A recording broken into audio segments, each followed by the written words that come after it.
Okay, good evening everyone, and welcome back to another week here of PIRKEI AVOS, of the ethics of our fathers.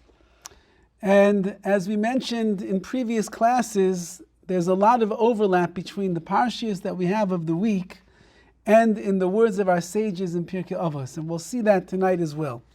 So anyone that's looking inside, if they're in your art scroll siddur, we're on page 572, 573. It's chapter 5 in PIRKEI AVOS, and it is Mishnah number 5 in this print. And it says, Asara nisim nasu l'avoseinu b'Mitzrayim.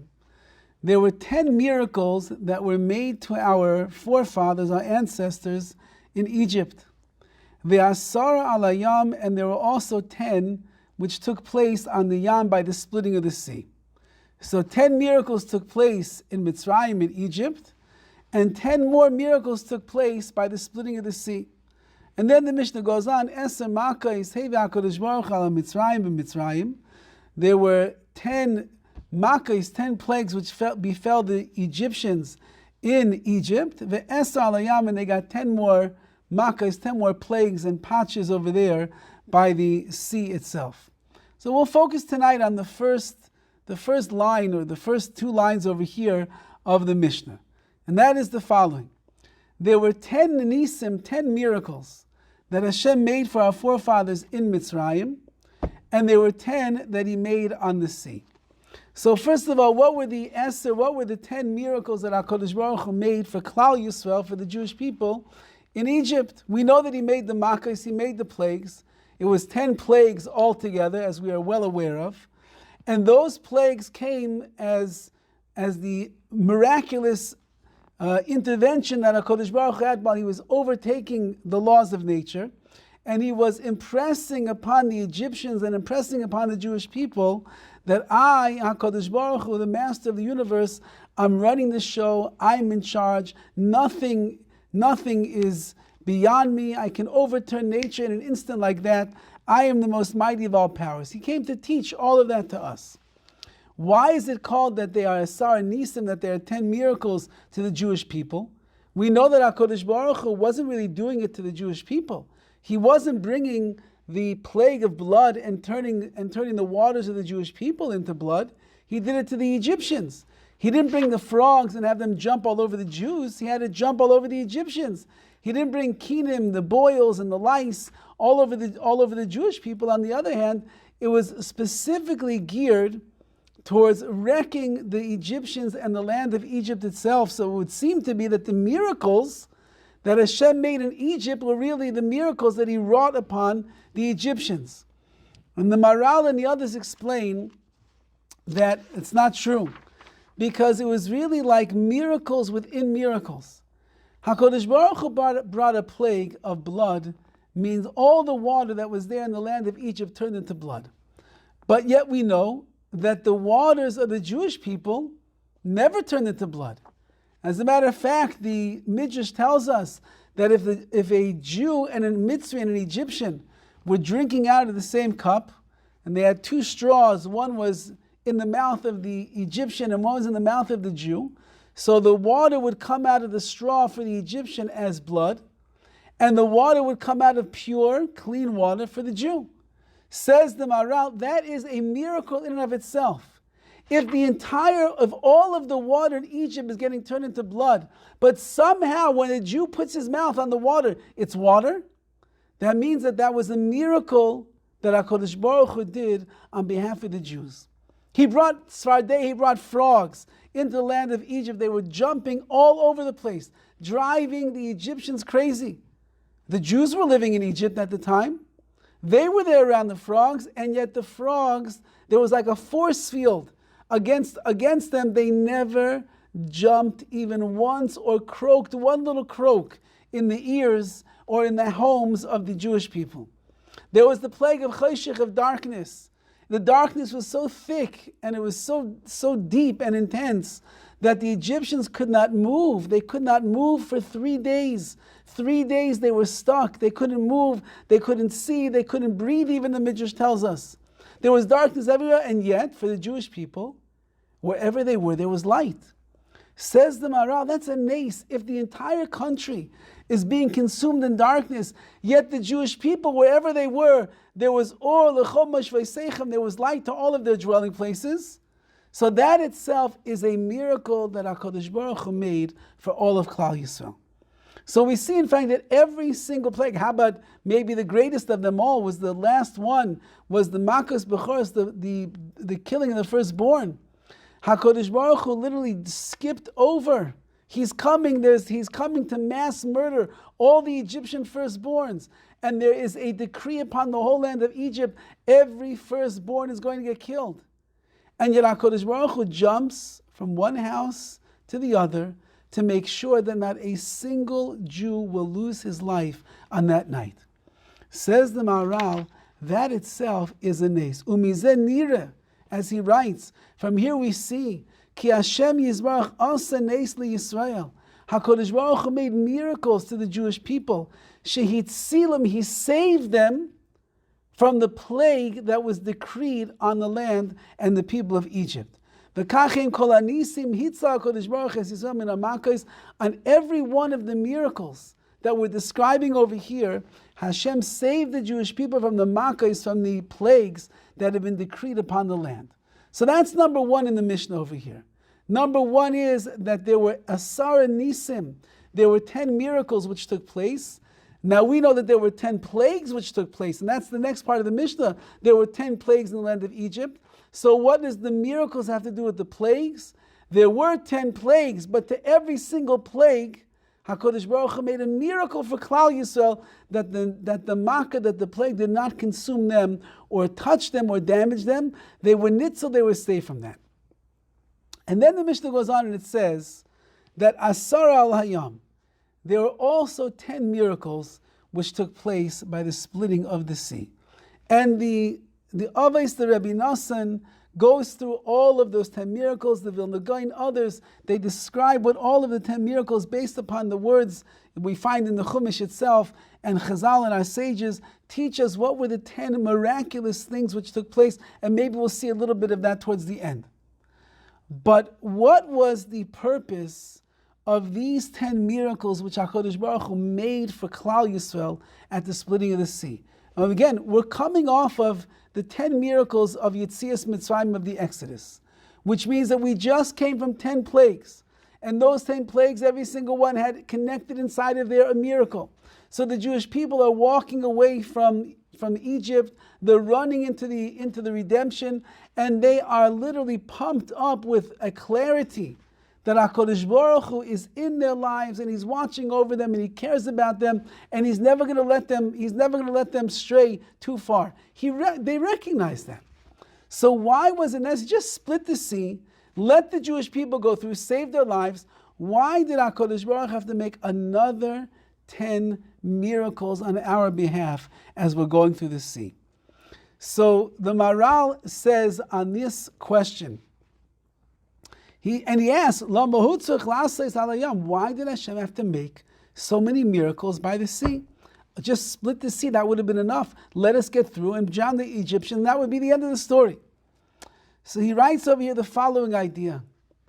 One of the most important messages that HaKadosh Baruch Hu wanted to teach Klal Yisrael while we were going through all of the makkos, all of the plagues and the miracles in Egypt, and this that we were running after him into the wilderness, that we're going to escape through the splitting of the sea, is that HaKadosh Baruch Hu wanted to teach Klal Yisrael, the Jewish people, that Hashem is what's called Lamayla Min HaTeva.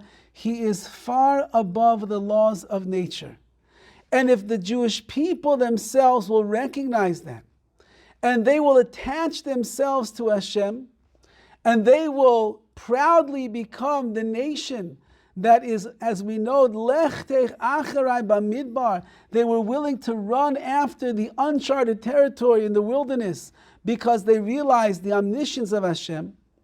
So then, just like HaKadosh Baruch Hu is above all of the laws of nature, and He can do anything that He wants, a Jew that will connect themselves to HaKadosh Baruch Hu, the master over the universe, the one who is lifted far above the menial laws of nature that we have down here, that Jew becomes something that is also l'mayla min hateva. They become above those regular laws of nature as well. And then the miracles will happen for the Jew, just as the miracles happened for the Jews while they were there in Egypt. And therefore, says the Maral, the reason that HaKadosh Baruch had to make all of these miracles by the Yam Suf, by the sea, as we will see some of them, is because that was the final manipulation of that which is normal in the world of nature became totally abnormal. Seas do not split. You have waves, you might have tidal waves, you might have tsunamis, but the sea doesn't split like that. That is completely abnormal to take place in water. And yet, the first of the miracles was Hashem split the sea. Second of all, we know that when the Jewish people were running through, lo and behold, the ground was dry. Now, the last that I checked, when you push the water away from a riverbed, the ground on the bottom is wet and it is muddy and it is murky. How is it possible that as Jewish people are running through, suddenly it's dry like a paved road for them so that they could go right through to the other side? Because HaKadosh Baruch Hu was once again, he was redesigning the Bria, the creation, on behalf of the Jewish people. And one by one, there was miracle after miracle in which they were able to experience as they went through. And they recognized every step, literally every step of the way. As they crossed through the Yam, through the sea, they saw that HaKadosh Baruch Hu completely went beyond what was normal, what was regular, and he did it all on behalf of Klal Yisrael. When Klal Yisrael comes out on the other side of the river, of the sea, and they look back and they see the Egyptians drowning inside. And as we pointed out last week, Vayaminu ba'Hashem u'b'Moshe after they believed in Hashem and Moshe his servant. At that moment, what did they believe in? They believed in HaKadosh Baruch Hu's omniscience. They believed in his power and his might. And they believed that if we, in fact, will stay connected to Hashem, because that he did all of this on our behalf, that means in any situation that a person will find themselves in, no matter where they are going in life, HaKadosh Baruch Hu, the Holy One, blessed be He, can lift us up as well. And He can put us into a realm of existence that is also l'mayla min hateva, above the laws of nature. You are only as good as that which you are connected to. You are only as strong and mighty as the people and the omniscient beings that are your guardians of life. You're only as protected as the service of the armed guards that you have. If you have connected yourself to the ultimate protection in this world, you have connected yourself to the ultimate being in this world, you have connected yourself to the ultimate power in this world, so then you are lifted up onto that level as well. And then whatever it is that a person will, wherever they will find themselves, they know that if they tap in the right way, HaKadosh Baruch Hu is ready to make miracles, nisim v'niflois, miracles and wonders and signs just for you as well.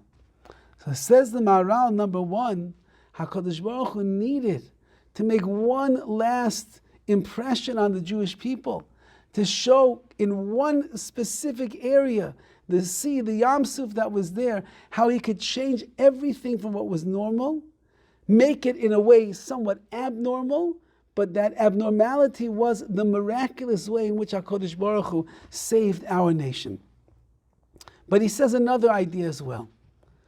And this he writes that when the Jewish people were leaving the land of Egypt, and they were running from Paro, so there were two escapes, there were two redemptions that the Jewish people needed to have.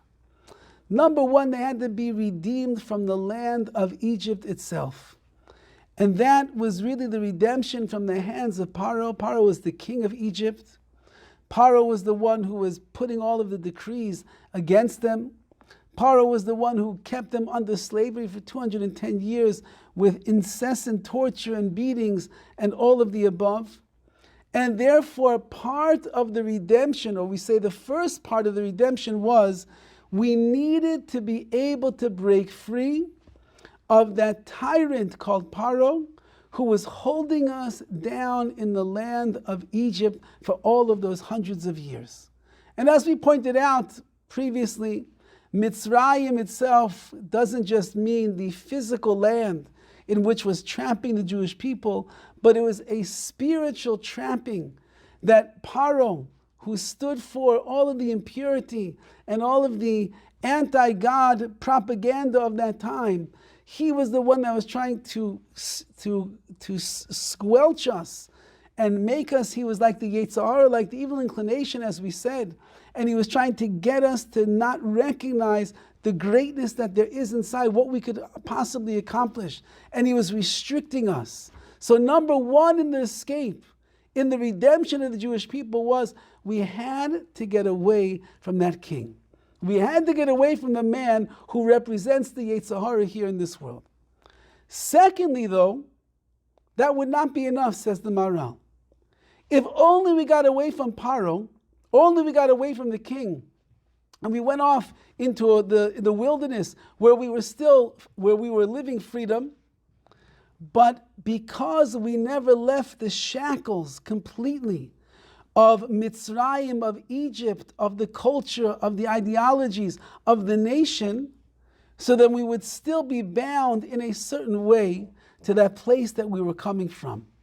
And therefore, writes the Maharal over here, that the second level of the redemption of the Jewish people was what took place by the Yam, by the splitting of the sea. The first redemption is when we left Egypt after all the makkahs, after all the plagues. Egypt was destroyed with the death of the firstborn, and they said, get out of here, we don't want to see you anymore. Paro was saying, get out of here, I'll leave you alone, just go off and leave us alone.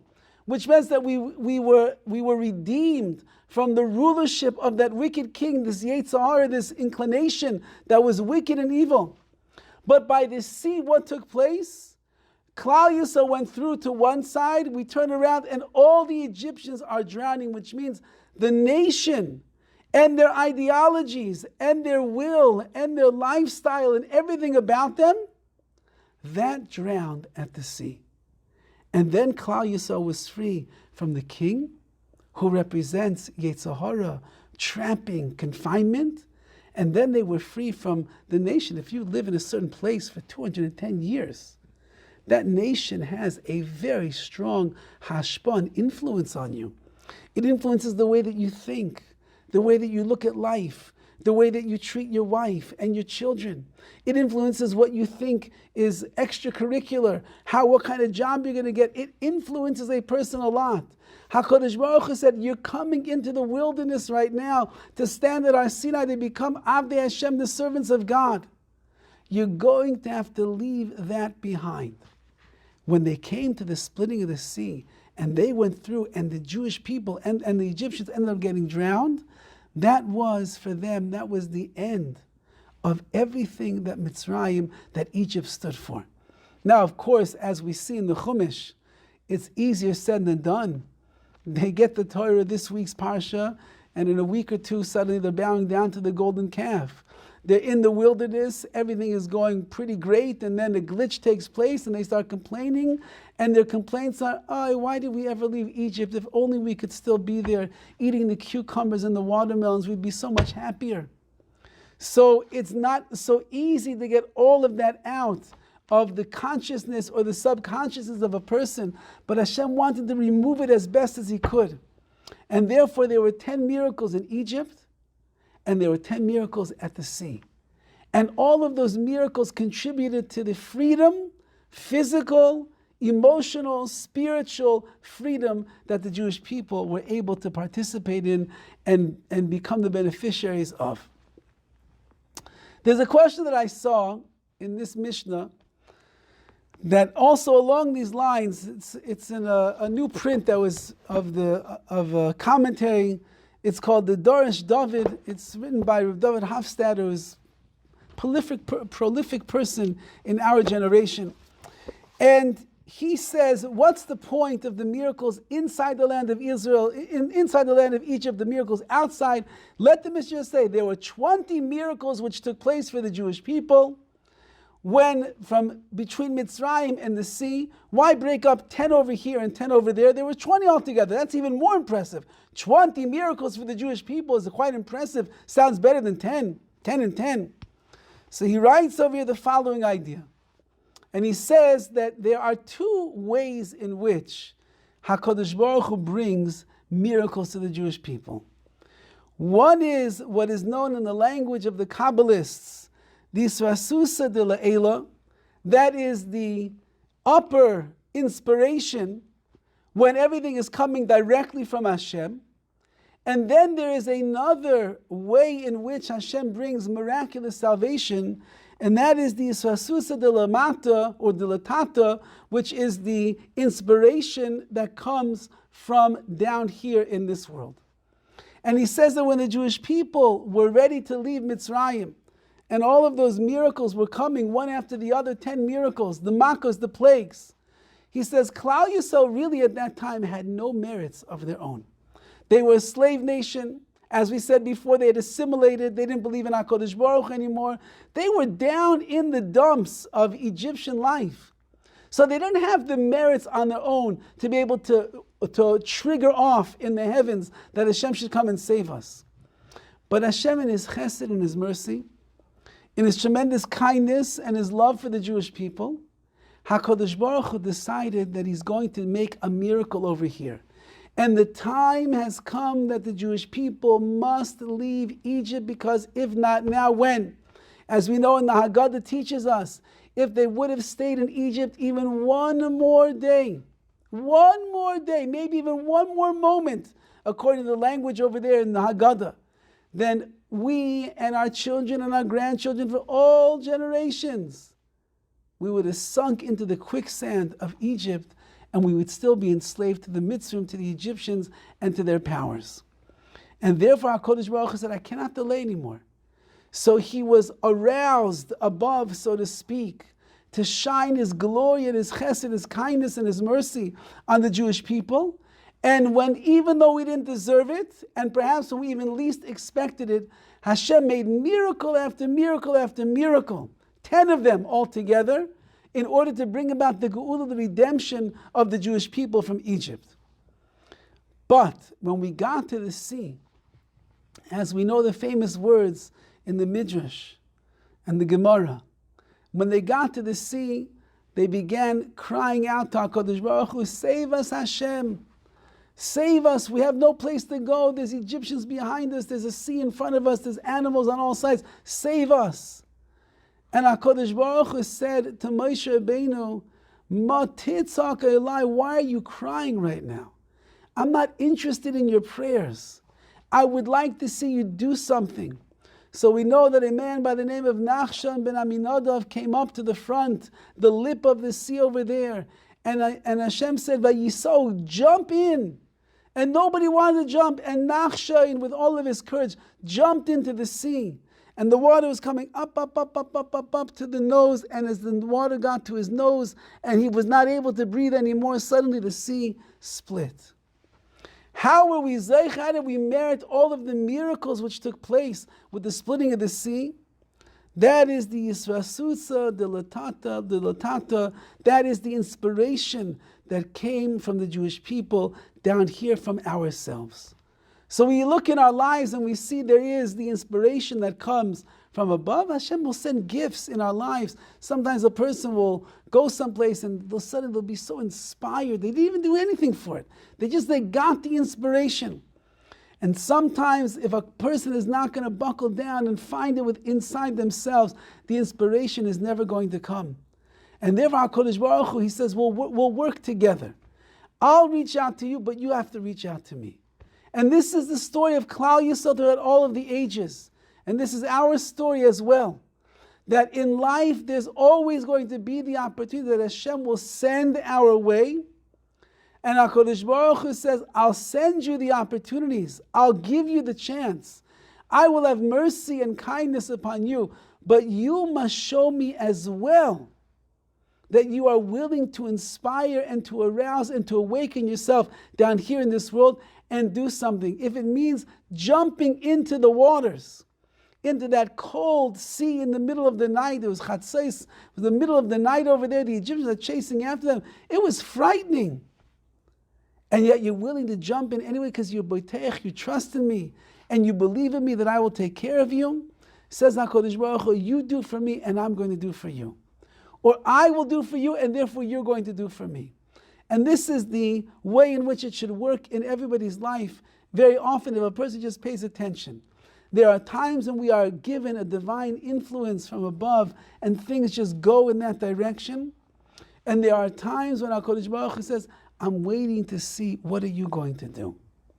We say in a Hallel, Ana Hashem Haishiyana, Ana Hashem Haishiyana, please Hashem save me, please Hashem save us. Ana Hashem Atzlichana, Hashem you should grant us success. Ana Hashem Atzlichana, please Hashem grant us success. Now on the Yom Tov, on the holiday of Sukkot, we take the Daliminim, the 4 species in our hands during Hallel. And when we say the words, Ana Hashem Haishiyana, please Hashem bring us salvation, on those words we shake the 4 species in the different directions. When it comes to the words, Ana Hashem Hatzlichana, please Hashem grant us success, we hold it like this. Says the Brisker Rav, that why do we shake the lulav and the esrog when we're saying, Ana Hashem Haishiyana, please Hashem save us? Because if you want salvation in this world, if you want to merit that HaKadosh Baruch Hu should bring you the salvation, the Yeshuas that you need and that you're asking for, you got to shake things up in your life. You have to change things around in order to be able to bring that about. The Hatzlacha, the success, that's all in the hands of HaKadosh Baruch Hu. Whether you'll do and you will succeed, that's Hashem's plans. You can invest money in this. Maybe you'll invest your money in GameStop over there and you'll make billions just like that. 10 years old, you're making billions of dollars. That's success. That's up to Hashem. However, when it comes to salvation, of course, Hashem is the master of salvation. But in order to merit the salvation, we have to shake things up from down here in this world. And that's what was going on over here by the Kriyas Yamsuf, by the splitting of the sea. It wasn't enough, all of the kindness and the mercy that Hashem did for them, all those months while they were going through the plagues and the miracles. Now Kodesh Baruch Hu says, put your money where your mouth is. Let me see you do something.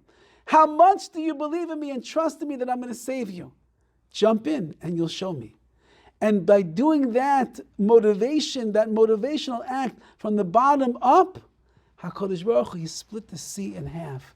And He rescued Klal Yisrael from the nation, from the king, from everything that was holding us back. And now we were free to walk into the wilderness, to come heading towards Har Sinai, where we would be crowned with the title of Avdei Hashem, the servants of Hashem.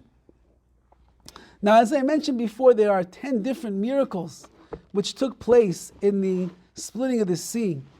But I'd like to focus on 2 of them tonight, because based on what we're saying, we'll see just how miraculous this idea is. The 7th of the miracles which took place when they were going through the Yam Suf is Shenigzar Hayam L'Shnei Mesar Gzarim. The sea, we always think, we look in the picture books and we see all the Jewish people walking through, Moshe with his big mat, his big staff in the front, and the water splits, and all the Jewish people are walking through together. That's because in the picture books, they didn't see what it says over here in the Avos the Rebbe Nosson. But in the Avos the Rebbe Nosson, it says that not only did all the Jewish people go through, but rather the sea split up into 10 different rows, I guess 10 different tunnels perhaps we will say. And each shevet, kidei shi'avru kol shevet v'shevet b'derech echad levadai, in order that each tribe would be able to go in their own path, their own highway. So you have 3 million Jews coming through the Yam Suf at one time, and they're all, it's like when Jews are all together, pushing and shoving everything. So they're all going down this one path. Hashem says, no. Dan, you're going to be over here. Naphtali, you're going to be over there. Asher, you're going to be over here. Yisachar, Zvulun, oh, you're going to be Ephraim. Everyone's going to be in their own pathway, their own highway. And therefore, each tribe, which was unique in and of themselves, everybody had their own character traits, their own special spiritual powers, their own prowess to them. Each one was going to be in their own tunnel, their own highway that they would go through, and they would be separate themselves. They would have extra room, extra space. They would look around, they would see the mothers and the children and the uncles and the aunts, whoever was there, and they would feel the comfort of knowing that they were together with their shevet, with their tribe.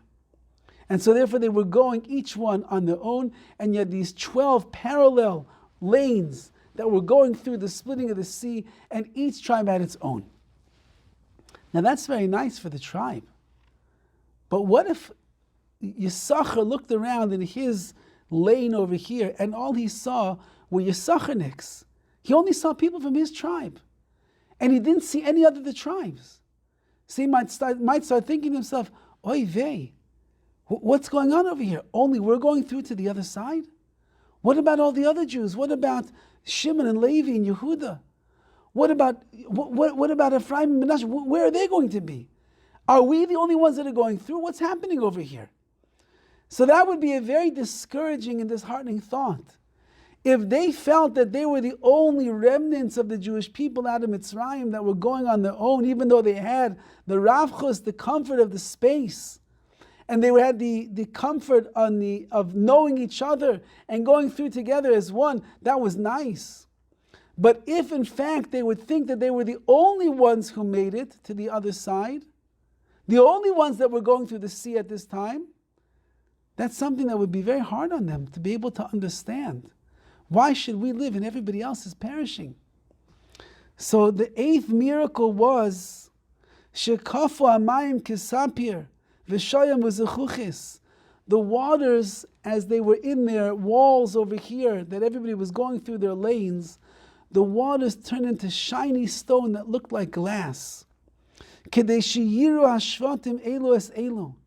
In order that each tribe would be able to see the ones that were next to it. And if they looked really hard, they could see right through the other side, and they would realize, oh, all of the Jewish people are going through right now. It's just that we're going one at a time. It makes more space for us. It makes things more comfortable. We're not suffocating like sardines over here. But I know that I'm not the only one. I see that everybody else is coming along as well. And therefore we know eventually when we get to the other side, the rest of Klal Yisrael, our brothers and our sisters, are going to be there. This, says the Avos to Rabbi Nassim, this was a miracle. This was a miracle that they had their own pathways, and it was a miracle that they could see each other. Why did HaKadosh Baruch Hu have to make such a miracle like that? I think that there are two very important points over here that the Chazal, that our sages are making. And that is, number one, everybody is an individual. The Torah was given to the masses of Klal Yisrael, to the Jewish people. There's 613 mitzvahs. I keep the same mitzvahs as you. I put on tefillin. They might be my tefillin, but you put on tefillin also. They're your tefillin. I keep Shabbos. You keep Shabbos. I shop at the store, buy kosher. You buy kosher.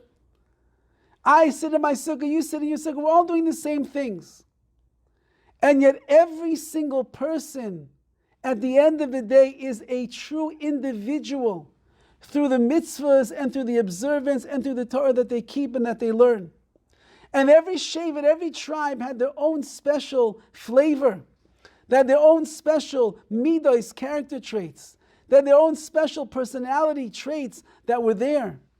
And therefore, as each tribe is going through, enjoying themselves, recognizing themselves, seeing who they are, what they accomplished, their own personal connection as a complete tribe to Hashem, that's something that is very validating, that makes every single one that is there feel very beloved and worthwhile and precious in the eyes of HaKadosh Baruch Hu. So HaKadosh Baruch Hu said, don't forget your individuality. Don't forget your tribe, where you come from. Don't forget the Baba, the Zayda. Don't forget your lineage, your yichus, which family you are coming from, and take pride in that, because that is part of our existence. And therefore, HaKadosh Baruch Hu made a miracle as they're going through this procedure right now where they are absolving themselves of the nation that was hunting them down for years. They're becoming individuals once again, freedom, without all the pressures and the frustration and the suffocation that the Egyptians and their king put them through. So they are coming back to themselves. Yet, a person does not live in a vacuum. A person does not live by themselves. They don't only live with their family and exist in their home and exist on their street, on their block. Rather, the individuality of a person is what creates the flavor and the beauty and the glory of the nation of Klal Yisrael itself. And as every single one of those tribes is going through their tunnels, their lanes, heading off to the other side, enjoying the precious feelings of being beloved by HaKadosh Baruch Hu, unless they would be able to see another Shevet, another tribe, another Jew from another place, and know that we are all going through this together, and together we will unite and we will create the achdus, the unity that is necessary. So then one's individuality and one's personal gain and one's personal greatness, whatever that might be, without being connected deeply and rooted to the rest of Klal Yisrael, to the Jewish people, so then my individuality and my greatness and my talents and my skills and my blessings, it's almost meaningless. Because HaKadosh Baruch Hu gave me what I have, and He gave you what you have, and she what she has, and he what he has, in order that we should connect ourselves like the roots in the ground as they intertwine with one another. So we have to intertwine with the rest of Klal Yisrael with an achdus, with a unity, with a brotherlyhood, a brotherhood, with a oneness, with an ahava, with a love, and v'ahavta l'recha kamecha, a love that we're going to have for one another. And therefore, as we're going through, we're recognizing on one hand we are individuals, but on the other hand, my individuality is only positive, and it's only worthwhile if it finds its place within the umbrella of all of Klal Yisrael. Says the Avos to Rabbi Nosson, that's a nes. That is a miracle. That a Jew could understand and realize what the tafkid, what the purpose of his life is. That he could recognize that HaKadosh Baruch Hu gave him all of these tremendous abilities and powers and strengths, but yet he's supposed to use it for the betterment of Klal Yisrael. That is nothing short of miraculous. And when I see all the Jewish people coming through with me, I realize it drives home that point. We are a nation like no other. There is no other nation in the entire universe that is so beautiful, so chosen, the way that Klal Yisrael is. And therefore, we're like a tapestry that is woven in, each person to the other. And we're all connected. When you look at that picture on the wall over there, some beautiful tapestry, it's one piece of canvas. And all the paint that's there, it's all on the same canvas. Which means all of Klal Yisrael, we are one tapestry, we're all connected to each other. It might be a different color, might have a different persona, might have a different talent, might have a different strength, might have different brains, might have a different neshama, all true. But we're really all working on this together as one. Says Chazal over here, that's a miracle that HaKadosh Baruch Hu decided as they're leaving Egypt and they're leaving the king and they're leaving that life and they're leaving all of the influence that the Egyptians had on them and they're becoming their own nation.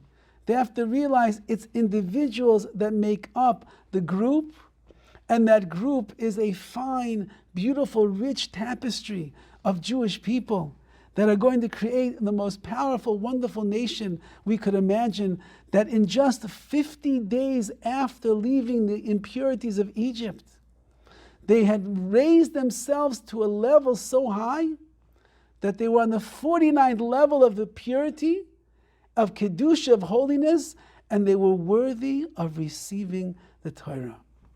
That can only come from people that are working on themselves, but we are rooting each other on at the same time, and we are working together.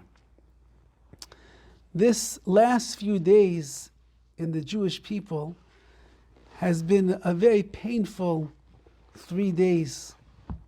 3 major Torah leaders of our nation were nifter, they passed away, each one in his unique, very special way. Rabbi Dovid Soloveitchik, who was one of the oldest Rosh Yeshivas, 99 years old, I believe. He was from the dynasty of the Soloveitchik dynasty that goes all the way back, perhaps 200 years back into Europe, that began with someone called the Beis Halevi, then went to his son, Reb Chaim Soloveitchik, and then came down, all the way down here to Reb Dovid Soloveitchik. And with him, his death is the end almost of a 150-year period where the Messiah, where the transmission of that particular family's way of learning Torah, which is throughout all of the yeshivas in the world. With the death of Dovid Soloveitchik, it's the end of an era. His son has taken over. But Reb Dovid was from Europe. He saw the Gzeida, he saw the grandfather, he learned from him. And therefore that was one loss that we had. The second one was Rav Yitzchak Sheiner. Rav Yitzchak Sheiner was 98 years old. An American-born boy from Pittsburgh, Pennsylvania. He was set to live probably a very modern Orthodox life, and through a twist of fate, HaKadosh Baruch had much bigger intentions for him. And at the age of 16 years old, he met a very prominent Torah figure who ended up taking him under his wing. He's transferred from one school to the next. He went on to become, for the next 75 years of his life, someone who married into one of the most prestigious Torah families of Klal Yisrael's history, the Leibowitz family, Rav Baruch Ber Leibowitz, and he became the Rosh Yeshiva in Israel in a yeshiva called Kamenetz. And he's as American as apple pie and vanilla ice cream. Talks like an American, looks like an American, smiles like an American, laughs like an American, tells jokes like an American, but he was one of the older Rosh Yeshivas of one of the great yeshivas in the land of Israel. And the last one, who passed away yesterday, was Rabbi Dr. Abraham Twersky. He was the Hasidic Rebbe turned psychologist, who was probably the mouthpiece for all of the mental health and awareness of the Jewish people for who knows the last 50, 60 years. I believe he wrote about 60 books in his life, and he joked once that all of his books is the same exact message. It's all about self-esteem. He said, I just changed the title on each one of the books. But he taught the Jewish people how to feel good about yourself and how to be proud of yourself and how to find your talents on the inside and be able to bring them here into this world and become someone that's going to be a contributor to Klal Yisrael, to the Jewish people. I saw Reb Dovid Soloveitchik a couple of times when I was in Eretz Yisrael. I was there with my sons. Rabbi Dr. Twersky, I never had the pleasure to meet, but Rabbi Sheiner, of Yitzchak Sheiner, I was merited to spend 2 Shabbosim with him, once here in Los Angeles and once in Eretz Yisrael. And I also went to visit him several times, and I have quite wonderful, amazing memories. And this idea that we're speaking about tonight, that the Jewish people have to be bonded and united together as one, reminds me of a story that took place with him about 8 years ago. I was in Eretz Yisrael 8 years ago with my oldest son before his bar mitzvah, and the mission that we were on was to go and to see the holy sites and the holy people of the land of Israel and to receive their blessings on his up-and-coming bar mitzvah. One of the people that I wanted to go to very badly was Rav Yitzchak Sheiner, because he speaks English, and I felt that my children, if they would see such a man like this, they would be able to relate. So when we got to Eretz Yisrael, I was given someone to speak to that could help to get me in to see him. And every time that we called, and this person would call Rav Yitzchak Shiner, he wasn't feeling well. And he was sick that week, and he was in bed, and he wasn't taking any visitors. It was the day before we were leaving. And the couple that was trying to get us into Rav Yitzchak Shiner called us, and they said, come for lunch. We're going to try to call him again. Maybe we'll be able to get in. We went down to the little apartment in Yerushalayim, in Jerusalem. I had a very nice time with them. And we had gotten word that we were allowed to go and see and visit Rav Yitzchak Shiner. We were very excited. And right before we were about to leave, Rav Shiner's family called back and said, you know what, he's not feeling well today. I'm sorry, he can't see anybody. We're sorry.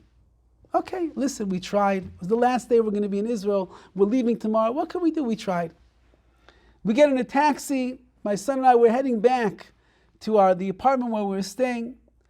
And mid-trip in the taxi, the phone rings, and this fellow, Reb Moshe, calls me and he says, they just called me, we can go and see him. Come back. Okay, we turn the taxi around, we pick up Moshe, and we drive to Rav Yitzchak Shiner's house. We come to his very, very humble abode.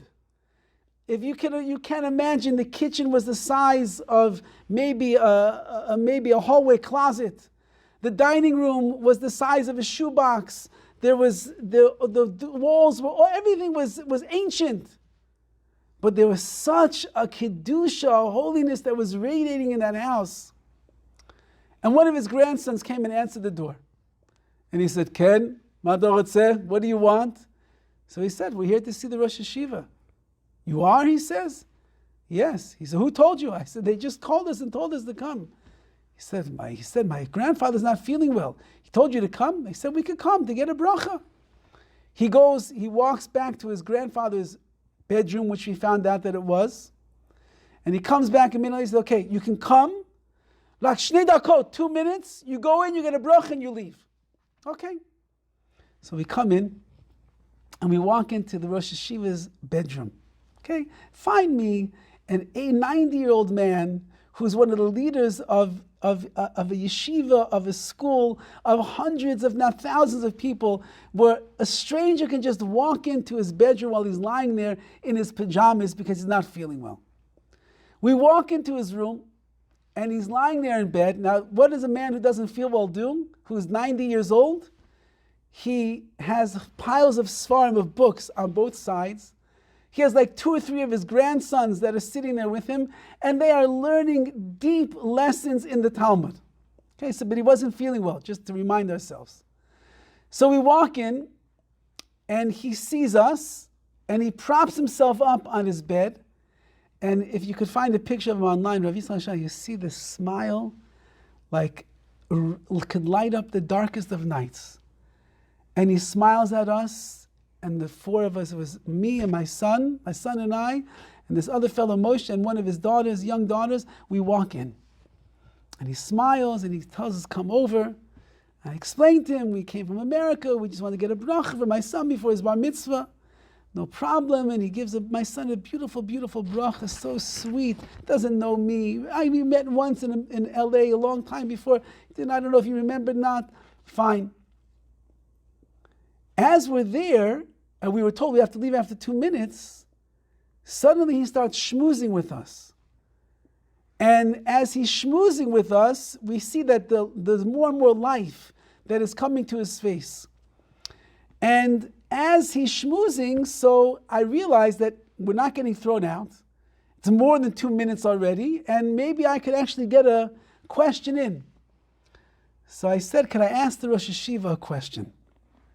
So he says, sure.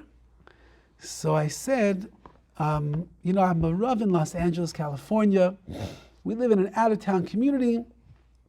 We're involved in kiruv, in outreach. I said, what is like the most important thing to keep in mind when we're doing outreach? What's going to bring a person back to mitzvahs and to Yiddishkeit? So Rav Yitzchak Shiner looks for a moment, he thinks, and he says, just smile. And then he goes on and he gives an entire shiur, a whole shiur about what it means to smile at another Jew. And he tells the great Rabbi Salanter, the father of the Muslim movement, he had different smiles for different times, different people, different groups, and he used to give classes to his bachim, to his students, how to smile, when to smile, what to smile. And then Rabbi Yisrael Shiner began demonstrating different kinds of smiles that we should be able to have under different circumstances and situations. And he's smiling like this, and then like this, and my son, we were all laughing because it was so real that he was doing. As the shiur that he's giving is going on, and he's telling us, if you will smile at another Jew, you show them how much you care about them, that you love them, that you're there for them, they will see how beautiful our religion truly is. Because the ways of Torah are peaceful, and they are pleasant, and they are meaningful. And he says, when you flash those pearly whites at another Jew, and he sees your care and your concern and your ava and your love, that itself, it makes the greatest impact and the greatest lesson of what Judaism is about. While this is going on, my son is coming over to me and he sticks his camera into my hand. And the Rosh Yeshiva is talking to me and I'm looking at my son, what do you want? He says, I want a picture with the Rosh Yeshiva. I said to my son, he's in his pajamas and he's in bed. I'm not going to ask him for a picture. So my son is persistent and he says, I want a picture with the Rosh Yeshiva. I said, he's in his pajamas in his bed. I'm not asking for a picture. So Rav Shiner sees my son and I having this dialogue and says, what's the matter? Do you want something? I said, Rosh Yeshiva, I'm embarrassed to ask, but my son would really like to have a picture with the Rosh Yeshiva. He says, sure, of course. And at this point, he picks himself up in his bed completely, and he tells my son, come on over. And my son comes, he's like a little shy to get close. He says, don't worry, I don't bite. Come on here, come, sit down on the bed with me. And my son sits on the bed with the great Rav Yitzchak Shiner, in his pajamas, in his bed, 90 years old, not feeling well, who just gave us half an hour of his time as if we're the oldest friends in the world, giving us the great drush about what it means to smile and to love another Jew. And then he sits there with this big grin on his face, my son's matching it, and I take pictures of them. Now the other fellow is here, Moshe. He has his young 3-year-old daughter, and he says, after my son finishes, he says, could I get a picture with the Rosh Yeshiva also? Sure, come on over here. Come sit down on the bed with me. And so Moshe sits down on the bed, and he's got his little girl on his lap, and the Rosh Yeshiva propping himself up and smiling, and I'm taking pictures. And after all the pictures are done, so we realize we've extended our stay, and we're getting ready to leave. And then Rav Shiner, he looks at my son and he says, you're not nice. Then he says to this fellow Moshe, you're also not nice. He says, you got a picture with the Rosh Yeshiva? You got a picture with the Rosh Yeshiva? Then he looks at my son, but your Tati didn't get a picture with me. He says, now you take the camera and let your Tati come and take a picture with me. And then my son takes the camera and I come and I sit on the bed and I take a picture together with the Rosh Yeshiva's beaming face, and he takes pictures with me as well. As he was saying, what is that which is going to draw a person into the beauty of Torah and of mitzvahs more than anything? Just smile and show the v'afta l'reacha kamecha, the tremendous love that you have for another Jew, for another neshama, for another soul that is there. And this is Klal Yisrael as they're going through the Yam Suf. On one hand, they're traveling alone. But a Jew cannot exist alone. We need a chevra, we need friends, we need family, we need people around us. We need achdus, we need the unity. So Hashem says, look to your right. And they see, look, the walls are clear like glass. I see there's the other tribe over there. Look to your left. And they look, oh look, it's clear over there. I can even see beyond that. And they realize that all of us are going through this together as one. And eventually we're going to come out on the other side and we will be reunited. as a nation that is invincible when we are together. We take our personal strengths and then we weave them into this fine, beautiful tapestry called Klal Yisrael, called the Jewish people. And that is the might, and that is the integrity, and that is the greatness of Klal Yisrael. And that's why we were zeicha, that we merited to stand by Maimon Har Sinai, by the mountain in this week's parsha, to receive our Kodesh Baruch Hu's Torah. And as we were redeemed in such a manner thousands of years ago, and we committed ourselves to always be proud of our individuality, but also to recognize how important it is to be together as one.